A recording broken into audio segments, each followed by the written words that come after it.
remembrance events were held across the country to commemorate the 75th anniversary of the internment of Japanese Americans. Many people are asking if history can repeat itself. On the campaign trail, Donald Trump explicitly called for a Muslim registry, and as president, he has attempted to ban refugees and travelers from 7 majority Muslim nations. In an interview with ABC in 2015, Trump defended his proposal for a total and complete ban on Muslims entering the United States and compared it to the actions of FDR. What I'm doing is no different than what FDR's solution for Germans, Italians, Japanese, many years ago. So you're for internment camps? This is a president who was highly respected by all. He did the same thing. If you look at what he was doing, it was far worse. I mean, he was talking about the Germans because we're at war. We are now at war.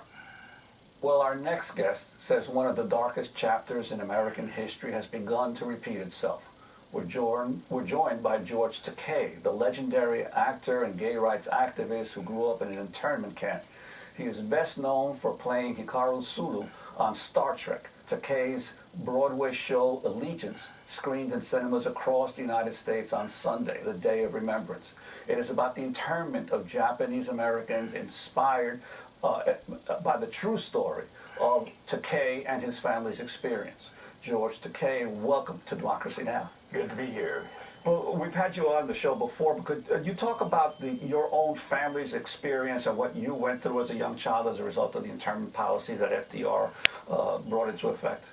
Well, as a matter of fact, yesterday, which we, as you said, considered a day of remembrance, I remembered my childhood imprisonment at the home of the man who put us behind those barbed wire fences, Franklin Delano Roosevelt's home at Hyde Park.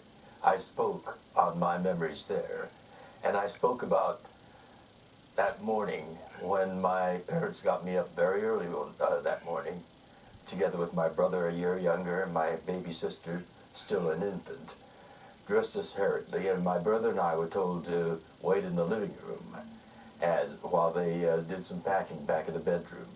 And so the two of us were just gazing out the front living room window, and we saw 2 soldiers marching up our driveway, carrying rifles with shiny bayonets on them. They stomped up the front porch. And this was where? This was in Los Angeles. Mm-hmm. On Garner Street, a 2-bedroom house. And they began pounding at the front door with their fists. It was a terrifying sound. My father came out, answered the door, and literally at gunpoint, we were ordered out of our home. My father gave my brother and me little packages to carry, and we followed him out onto the driveway and waited for our mother to come out. And when she came out, she had our baby sister in one arm and a huge duffel bag in the other, and tears were streaming down her face. And this I told to a packed house audience at the Roosevelt Library on the 1,000+ acre estate of Franklin Delano Roosevelt. It was a strange feeling. And your family was eventually interned where? Well, we were first taken to the horse stables at Santa Anita Racetrack. We were taken there in a truck with other families that had been rounded up. And there they herded us over to the stable area. And each family was assigned a horse stall, still pungent with the stink of horse manure, to sleep in. Mm-hmm. For my parents, it was a degrading, humiliating experience to take their 3 children and arrange the cots for us to sleep in. I was a 5-year-old kid then, and for me, the perspective was totally different. I thought it was kind of fun to sleep where the horses sleep. So my childhood experiences were quite different from my parents' pain and anguish and the humiliation and the degradation and enragement that they went through for over 4 years. And I seem to recall it was not only the obviously the liberal president Roosevelt who backed this policy, but also wasn't it Earl Warren, who was then the Attorney General of the famous later Supreme Court Justice? He was also very much stoking anti-Japanese phobia throughout California, wasn't he? Earl Warren was an ambitious man. He wanted to run for governor, and he saw that the single most popular political issue in California at that time was the Lock Up the Japanese movement.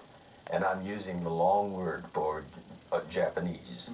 It was an ugly three-letter word.